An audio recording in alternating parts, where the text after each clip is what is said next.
We're soon entering that dreaded cold and flu season. But I have a question for you to think about. Is it really cold and flu season, or is it just that we have a bunch of holidays coming up where we have a ton of sugary foods, ultra processed foods? We're spending less time outside. The sun isn't out nearly as much.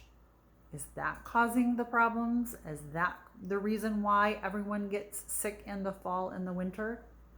3 things to consider, 3 things that you can do for you and your family to lessen your cold and flu chances are: number 1, limit that added sugar. I know treats are great, but it's so easy to have so much sugar in a day without even paying attention. And when you do start paying attention, it's unbelievable about how quickly it adds up.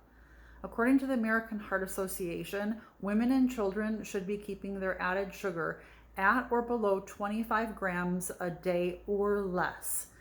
I urge you to start looking at food labels and seeing where your little things are adding up. Condiments are a really, really tricky way where added sugar comes in.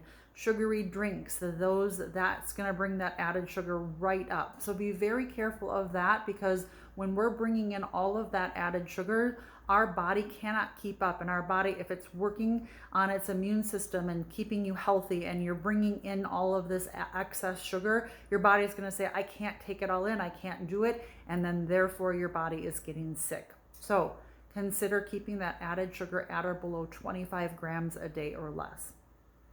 Second thing is, consider cooking at home more. I know it takes more time, but truly in the long run, it's so much better for you and your family to cook as many meals at home as possible. When we're eating out, we're eating ultra processed foods mainly. And when we're eating out, we're also eating foods that are most likely cooked in inflammatory oils. Our bodies, when we're eating inflammatory oils like vegetable, canola, peanut, those types of oils cause inflammation in our bodies. And when that's a vicious cycle, and it's unfortunate, but the root of most disease is inflammation. We need to be able to bring that inflammation down into our bodies to be able to bring our health back into our bodies. The third one, I know this is hard when it gets colder, but try to spend as much time outside as possible. Fresh air and vitamin D is so important for our health, as well as just getting out in nature is so beneficial for our mental health.